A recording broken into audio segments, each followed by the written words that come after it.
Hello मित्रांनो, मी Satyam sir आपल्या सगळ्यांचं स्वागत करतो आपल्या मुकेश सर चॅनलवरती.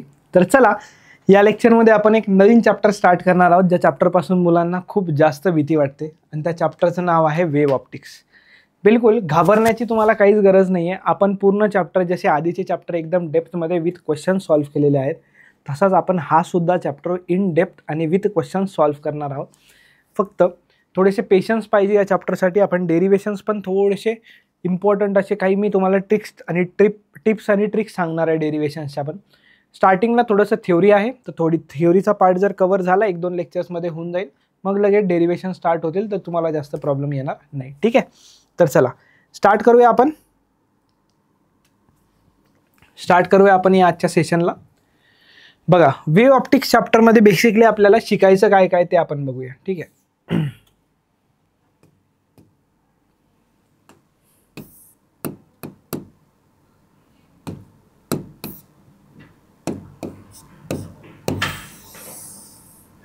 मी आधी तुम्हाला एक सिनॉप्सिस देतो. सिनॉप्सिसच्या आधी पण तुम्हाला एक गोष्ट सांगतो की या चॅप्टरमध्ये पण आपण एकदम ॲनिमेशन्स असे जबरदस्त पद्धतीने बघणार आहोत, जसे आपण सुपरपोजिशन ऑफ वेव्हजमध्ये पण बघितले होते बघा. कारण की ॲनिमेशन्सनी खूप जास्त गोष्टी क्लिअर होणार. कारण की बाकी जे चॅप्टर्स आहेत, झालं रोटेशनल डायनॅमिक्स, फ्लुइड्स, त्यामध्ये प्रॅक्टिकल करण्यासारखं आहे. पण या चॅप्टरमध्ये तितकंसं प्रॅक्टिकल करण्यासारखं नाही आहे. पण मी तुम्हाला जस्ट एक सांगतोय, हे 2 स्लिट्स वगैरे जर आपण घेतल्या आणि स्क्रीन जर आपण घेतली आणि इकडून जर लाईट चालू केला, तर हे जे जात आहे ना, दोन्हीकडनं लाईट जाणार, मग लाईट इंटरफिअर करणार आणि इथं काही पॅटर्न दिसणार. यालाच आपण म्हणतो यंग्स डबल स्लिट एक्सपेरिमेंट. काय म्हणतो याला आपण? यंग्स डबल स्लिट एक्सपेरिमेंट म्हणतो. क्लिअर?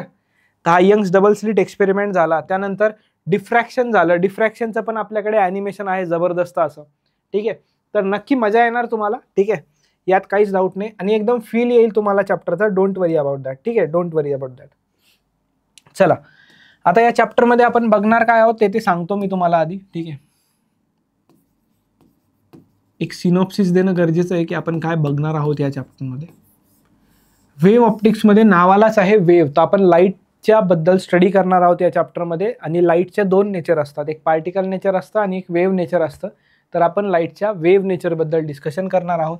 आता वेव्ह नेचरमध्ये आपण काहीसे आधी हायजीन्स प्रिन्सिपल बघणार आहोत.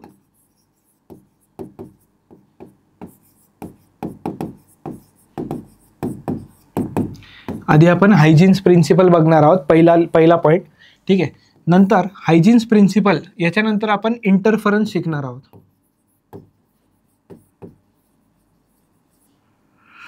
अच्छा, यात तुम्हाला इंटरफरन्सच्या पण आधी पोलरायझेशन नावाचा टॉपिक आहे. ठीक आहे, काय असतं काही नाही ते बघू आपण. ठीक आहे, don't worry about that. Huygens principle, polarization, त्याच्यानंतर आहे Young's double slit experiment. Simply interference लिहितो, त्यातच YDSC कव्हर होतो तुमचा.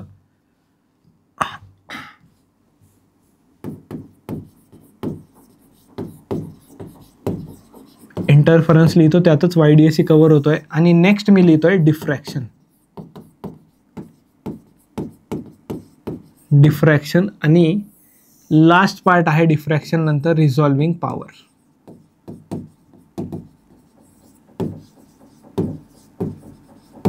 तर इतके पॉईंट्स आपण या चॅप्टरमध्ये स्टडी करणार आहोत. ठीक आहे, तर आपण सगळ्यात आधी बेसिकपासून सुरू करूया की लाईटबद्दल कोणत्या कोणत्या सायंटिस्टने आपलं काय काय मत मांडलं होतं. ही थ्योरी आपल्याला थोडीशी पुढं डुअल नेचरमध्ये पण कामी येणार आहे. बघा, इंट्रोडक्शनमध्ये आता काय आहे, बेसिक इम्पॉर्टंट गोष्टी मी सांगतोय तुम्हाला. The path of light is called as ray. लाईटचा जो पाथ असतो त्याला आपण रे म्हणतो. एकदम बेसिकच्या गोष्टी आहेत या. आणि आता लाईट जेव्हा मूव्ह होतं ना, जर मिररमध्ये जर आला, मिररवरती जर तो स्ट्राईक केला तर तो रिफ्लेक्ट होतो बघा. म्हणजे on countering and interface with another medium, ray of light reflected or refracted.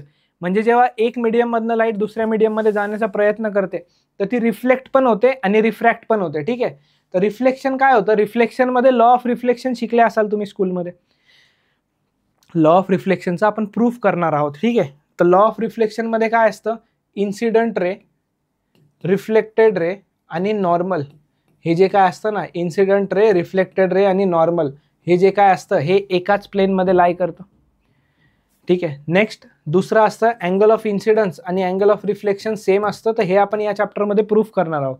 दुसरा लॉ असतो अँगल ऑफ इन्सिडन्स आणि अँगल ऑफ रिफ्लेक्शन सेम असतं, हे पण आपण प्रूफ करणार आहोत. ही झाली रिफ्लेक्शनची गोष्ट. आता रिफ्रॅक्शनमध्ये पण 2 लॉज येतात. रिफ्रॅक्शनमध्ये पण 2 लॉज येतात. पहिला लॉ काय असतो रिफ्रॅक्शनमध्ये, इन्सिडंट रे रिफ्रॅक्टेड रे. तिकडं RR म्हणजे रिफ्रॅक्टेड नाही, रिफ्लेक्टेड होता. आता इकडे रिफ्रॅक्टेड आहे. इन्सिडंट रे, रिफ्रॅक्टेड रे आणि नॉर्मल हे एकाच प्लेनवरती लाई करतात, lies on the same plane, पहिला. आणि दुसरा लॉ जो याचा स्नेल्स लॉच्या नावाने प्रसिद्ध आहे, दुसरा लॉ याचा जो स्नेल्स लॉच्या नावाने प्रसिद्ध आहे तो असतो N1 sin I is equals to N2 sin R. तो काय असतो N1 sin I is equals to N2 sin R. ठीक आहे. तर N1 N2 काय असतात, I आणि R काय असतं ते पण आपण बघूया. N म्हणजे रिफ्रॅक्टिव्ह इंडेक्स असतो मीडियमचा, I म्हणजे अँगल ऑफ इन्सिडन्स असतो, R म्हणजे अँगल ऑफ रिफ्रॅक्शन असतो. ठीक आहे. तर चला हे झालं. नेक्स्ट या इंट्रोडक्टरी पार्टमध्ये आपण प्रिझम वगैरेबद्दल माहिती आहे ना तुम्हाला. प्रिझममधनं जर व्हाईट लाईट पास केला तर तो डिस्पर्स होतो 7 कलर्समध्ये, ही एक गोष्ट. दुसरी गोष्ट लेन्स वगैरे हे तुम्ही शिकलेले आहात 11च्या ऑप्टिक्स चॅप्टरमध्ये शिकलेले आहात. ठीक आहे. आता आपण पुढे जाऊया. आपण सुरू करूया एकदम इम्पॉर्टंट पॉईंटपासून. पहिला पॉईंट आहे आपला कॉर्पस्क्युलर थ्योरी ऑफ लाईट. आता कॉर्पस्क्युलर थ्योरी ऑफ लाईट ही जी दिली होती ना ती न्यूटन्स या नावांचे सायंटिस्ट जे होते त्यांनी दिली होती. तर याला न्यूटन्स कॉर्पस्क्युलर थ्योरी पण आपण म्हणतो. ठीक आहे. याला आपण न्यूटन्स कॉर्पस्क्युलर थ्योरी पण म्हणतो. कॉर्पसल्स म्हणजे काय असतं यात ते आपण बघून घेऊया. ठीक आहे. कॉर्पसल्स म्हणजे काय असतं, कॉर्पसल्स म्हणजे स्मॉल पार्टिकल्स असतात. कॉर्पसल्स म्हणजे काय असतात, कॉर्पसल्स म्हणजे स्मॉल पार्टिकल्स असतात, ही गोष्ट लक्षात ठेवा. ठीक आहे. आता न्यूटन यांनी सांगितलं होतं की लाईट हे छोट्या छोट्या पार्टिकल्स पासून बनलेले, म्हणजे लाईट पार्टिकल नेचर आहे लाईटचं. वेव्ह म्हणजे काय, आता दोन्ही नेचर बरोबर आहेत, कोणतंच चुकीचं नाही आहे, बघू आपण हळूहळू. बघा, Newton suggested that light propagate as a particles, आणि ते स्मॉल पार्टिकल्सला आपण कॉर्पसल्स म्हणतो. ते कॉर्पसल्स जे असतात त्यांची साईज खूप स्मॉल असते, निग्लिजिबल मास असतं त्यांचं, आणि ऑलमोस्ट वेटलेस असतात. आता मास निग्लिजिबल म्हटल्यावरती ते ऑलमोस्ट वेटलेसच असणार.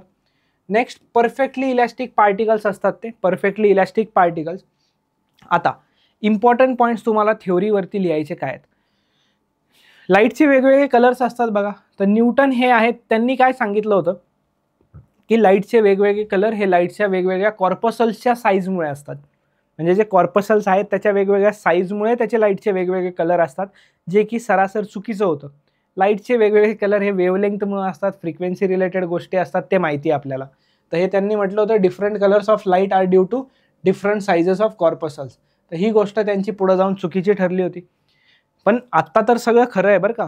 When corpuscles enter in our eyes they falls on the retina. Corpuscles म्हणजे बघा, लाईट जेव्हा आपल्या डोळ्यावरती पडतो तर आपल्या डोळ्यांना एक सेन्सेशन फील होतं बघा, डोळ्यांना एक सेन्सेशन फील होतं. ठीक आहे. Next, on account of their high speeds and negligible mass, direction of motion of corpuscles is unaffected by force of gravity. आता ॲक्च्युली हे पण खरं आहे की कॉर्पसल्सचं जे असतं ना, म्हणजे लाईटमध्ये जे पार्टिकल्स असतात ज्याला कॉर्पसल्स म्हटलं होतं यांनी, ते अनअफेक्टेड असतात by the force of gravity. म्हणजे ग्रॅव्हिटीमुळे त्याच्यावरती काहीही फरक पडत नाही. ठीक आहे.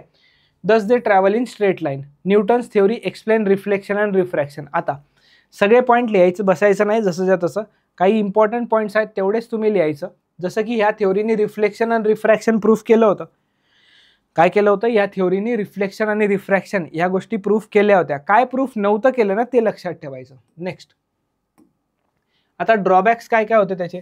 ड्रॉबॅक्समध्ये अजून एक गोष्ट त्यांनी सांगितली होती की लाईटची जी स्पीड असते ना ती डेन्सर मीडियममध्ये जास्त असते रेअरर मीडियमपेक्षा. डेन्सर रेअरर तुम्हाला थोडीशी आयडिया असेल. त्यांनी सांगितलं की डेन्सर मीडियममध्ये लाईटची स्पीड जास्त असते रेअररपेक्षा. हे त्यांनी सांगितलं, पण हे पण चुकीचं ठरलं नंतर, हे पण चुकीचं ठरलं समोर जाऊन. ठीक आहे. नेक्स्ट, ह्याचे ड्रॉबॅक्स काय आहेत या थ्योरीचे. आता या थ्योरीचे ड्रॉबॅक्स बघा काय आहेत. ड्रॉबॅक्स आहेत, Newton's theory fails to explain simultaneous reflection and refraction. ही theory simultaneous reflection and refraction explain करण्यासाठी फेल झाली. नेक्स्ट, या थ्योरीने इंटरफरन्स नाही सांगितलं, डिफ्रॅक्शन नाही सांगितलं, पोलरायझेशन नाही सांगितलं. लक्षात ठेवा, जेव्हाही लाईटचं पार्टिकल नेचर येतं तर पार्टिकल नेचरने लाईटचं आपण इंटरफरन्स, डिफ्रॅक्शन, पोलरायझेशन सांगूच शकत नाही. ठीक आहे. याच्यासाठी वेव्ह नेचरच लागतं. नंतर light consist of a particles emission of light source should cause decrease in mass of source. म्हणजे यांनी काय म्हटलं होतं की लाईट पार्टिकल्सच्या फॉर्ममध्ये ट्रॅव्हल करतं. तर जेव्हा एखाद्या सोर्समधलं लाईट इमिट होतं, म्हणजे एखाद्या बल्बमधलं लाईट इमिट होतं आहे, तर जर लाईट पार्टिकल्सच्या फॉर्ममध्ये ट्रॅव्हल होतोय तर त्यातनं पार्टिकल्स निघत आहेत, तर त्याचा मास हळूहळू कमी व्हायला पाहिजे. पण असं काही झालं नाही. But no such decrease is observed. कधी असं होतं का बल्ब जर 1 वर्ष वापरला तर त्याचं वजन कमी झालं, मास कमी झालं? होतं असं? नाही होत. ऑब्व्हियसली ब्राईटनेस वगैरेवरती गोष्टी इम्पॅक्ट करतात, पण वजन वगैरे मास वगैरेवरती वेटवरती फरक नाही पडत. नेक्स्ट, फोकॉल्ट एक्सपेरिमेंटने डिस्प्रूव्ह केलं, जे मी आत्ता लिहिलं ना, न्यूटन्सने सांगितले होते की डेन्सर मीडियममध्ये स्पीड जास्त असते रेअररपेक्षा, आणि फोकॉल्टने प्रूफ केलं की रेअररमध्ये जास्त असते. हे बरोबर होतं. तर हा एक ड्रॉबॅक आहे की यांनी ही गोष्ट चुकीची सांगितली होती. Next, because of this drawbacks Newton's theory was rejected. या काही ड्रॉबॅक्समुळे न्यूटन्सची थ्योरी रिजेक्ट झाली होती. ठीक आहे, ही झालं Newton's theory, corpuscular theory. Next बघा आता.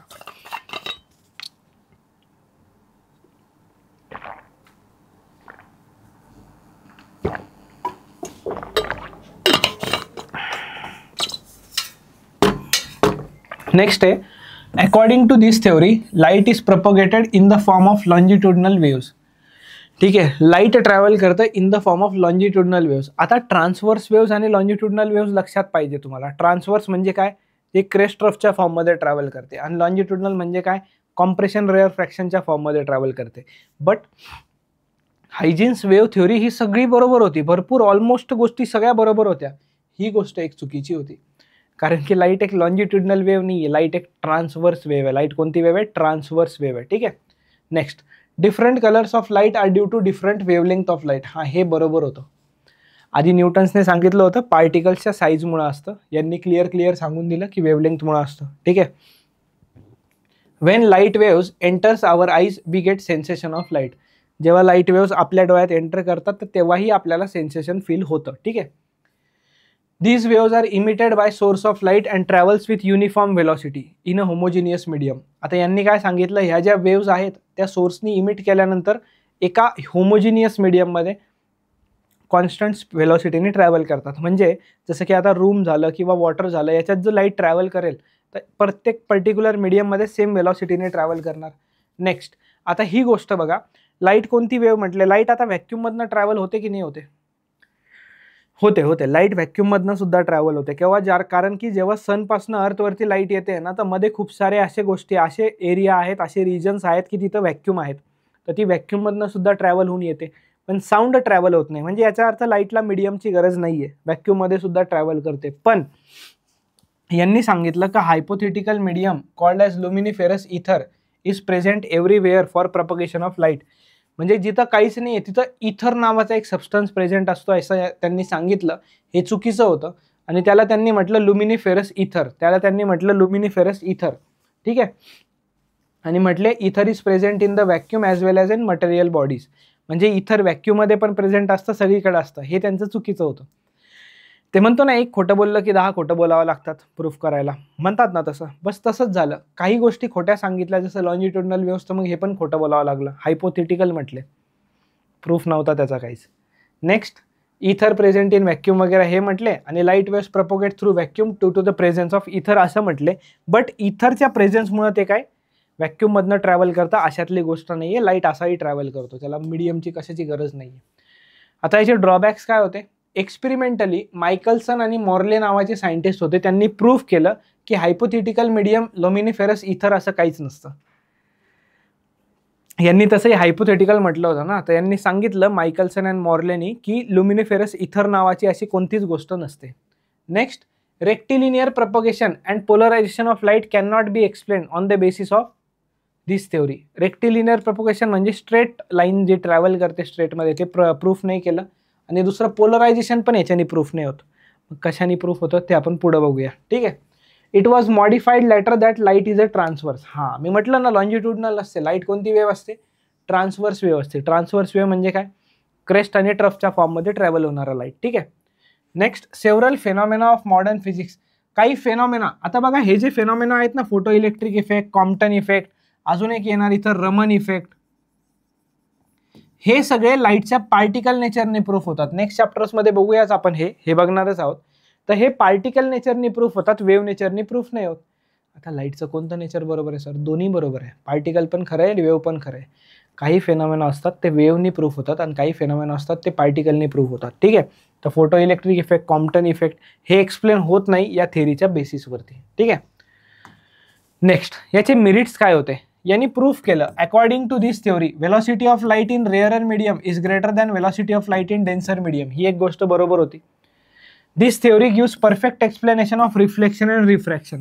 याच थ्योरीने आपण रिफ्लेक्शन आणि रिफ्रॅक्शनचे लॉज प्रूफ केलेत. ठीक आहे, लॉज प्रूफ केलेत. This theory is able to explain simultaneous reflection. ही थ्योरी सायमल्टेनियस रिफ्लेक्शन एक्सप्लेन करण्यासाठी सफिशियंट आहे, रिफ्रॅक्शन ऑफ लाईट एक्सप्लेन करण्यासाठी सफिशियंट आहे, इंटरफरन्ससाठी सफिशियंट आहे, डिफ्रॅक्शनसाठी सफिशियंट आहे, पोलरायझेशनसाठी नाही आहे. पोलरायझेशनसाठी अजून पर्याय ही थ्योरी सफिशियंट नाही आहे, लक्षात ठेवा. ठीक आहे. नेक्स्ट आहे electromagnetic wave theory of light. आता इलेक्ट्रोमॅग्नेटिक वेव्ह म्हणजे काय असतं बघा.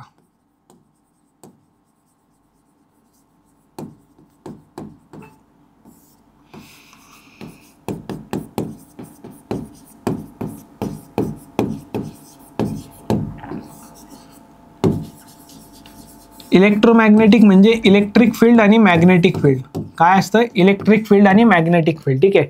लाईट जी काय ट्रॅव्हल करते ना ती इलेक्ट्रोमॅग्नेटिक वेव्ह म्हणून ट्रॅव्हल करते आणि इलेक्ट्रोमॅग्नेटिक वेव्ह जी असते ना ती ट्रान्सवर्स असते नेचरमध्ये. इलेक्ट्रोमॅग्नेटिक वेव्ह कशी असते नेचरमध्ये? ट्रान्सवर्स असते नेचरमध्ये. क्लिअर?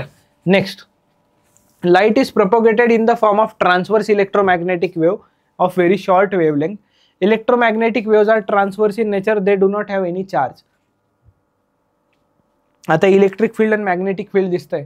आता 3 डायरेक्शन असतं आपल्याकडे X Y Z. Electromagnetic waves नावाचा चॅप्टर 11th मध्ये आहे तुम्हाला. ठीक आहे. आता काय असतं, एक ॲक्सिसच्या अलॉंग पार्टिकलचे इलेक्ट्रिक फील्डचे व्हायब्रेशन्स असतात. एक ॲक्सिसच्या अलॉंग पार्टिकलचे इलेक्ट्रिक फील्डचे व्हायब्रेशन्स असतात. दुसऱ्या ॲक्सिसच्या अलॉंग मॅग्नेटिक फील्डचे असतात.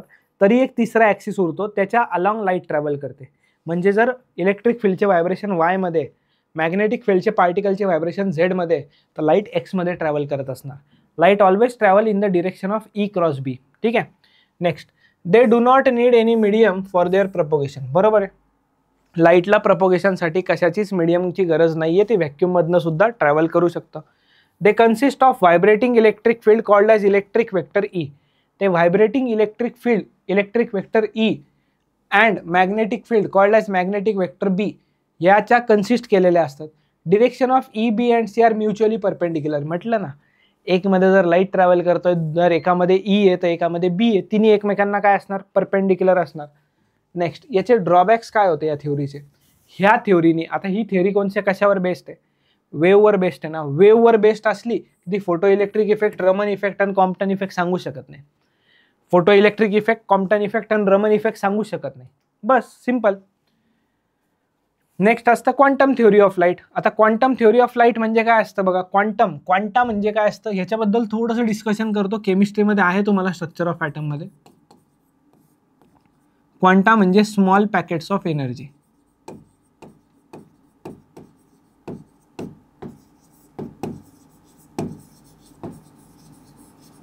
क्वांटा म्हणजे काय असते? स्मॉल पॅकेट्स ऑफ एनर्जी असते. ठीक आहे. जस्ट एक सेकंड.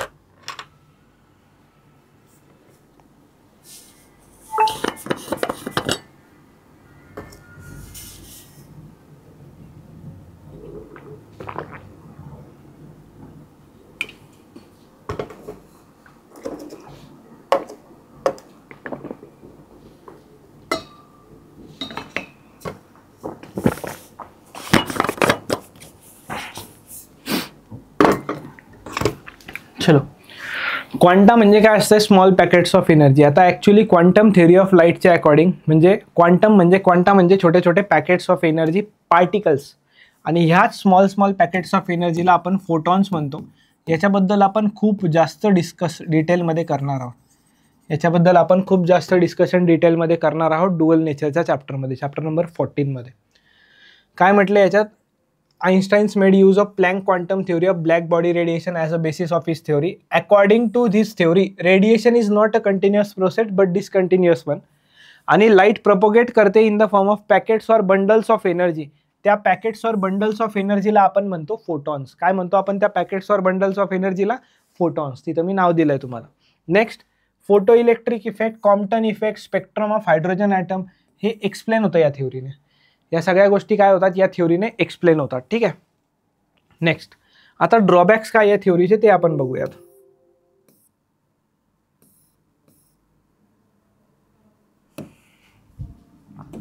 आता या थ्योरीचे ड्रॉबॅक्स काय ते बघा, लक्ष द्या. ड्रॉबॅक्स काय या, आता ही पार्टिकल नेचरवाली थ्योरी आहे ना, त्याच्या वेव्हची काय वेव्हच्या गोष्टी यूज नाही होत इकडं.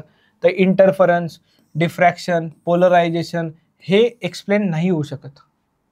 ठीक आहे, हे एक्सप्लेन नाही होऊ शकत या थ्योरीने. या थ्योरीने काय एक्सप्लेन होऊ शकतं? Photo electric effect, Compton effect, अशा गोष्टी. To prove this phenomena it was assume that radiation is a continuous process. हे फेनॉमेना प्रूव्ह करण्यासाठी हे ॲज्युम करावं लागतं की रेडिएशन कंटिन्युअस प्रोसेस आहे. बट पार्टिकल नेचर हे म्हणत आहे की रेडिएशन एक डिस्कंटिन्युअस प्रोसेस आहे. बस एवढा फरक आहे. ठीक आहे. Next, dual theory of light. आता ही कोणत्या सायंटिस्टने दिली होती? एकदम चतुर असे सायंटिस्ट होते. का बरं मी म्हणतोय की एकदम चतुर असे सायंटिस्ट होते?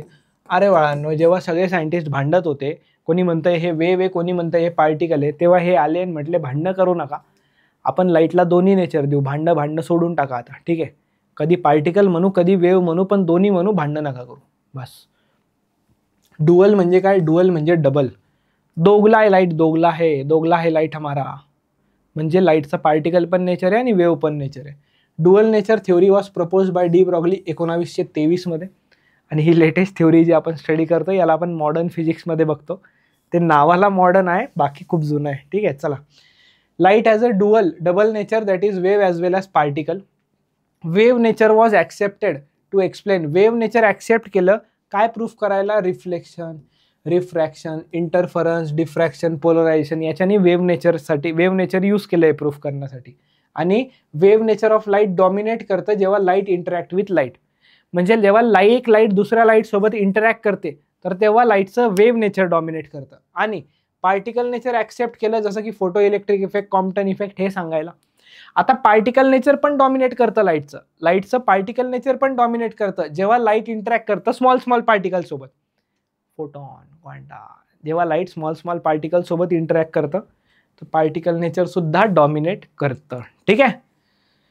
Dual nature of light successfully explains all the phenomena concern with light. Dual nature of light जे आहे ते सक्सेसफुली एक्सप्लेन करतं सगळे phenomena concern with light. Dual म्हणजे काय? पार्टिकल पण आणि वेव्ह पण. म्हणून इथं दोन्ही नेचर कन्सिडर करणं गरजेचं असतं. ठीक आहे. हा झाला या चॅप्टरचा इंट्रोडक्टरी पार्ट. ठीक आहे, हा झाला या चॅप्टरचा इंट्रोडक्टरी पार्ट. आता नेक्स्ट लेक्चर्समध्ये आपण याच्या पुढच्या पार्ट्सवरती जाऊया. तर होप सो तुम्हाला ही बेसिक गोष्टी कळाल्या असणार. ॲक्च्युअल चॅप्टरचा जो क्रक्स आहे ना तो पुढच्या लेक्चरपासून सुरू होत असतो. तर चला मित्रांनो, मी सत्यम भंडारी इथंच थांबतो. आपण भेटूया पुढच्या लेक्चरमध्ये एकदम धमाकेदार अशा. तर चॅनलला सबस्क्राईब करा, व्हिडिओला लाईक आणि शेअर करा. Bye bye, tata, take care.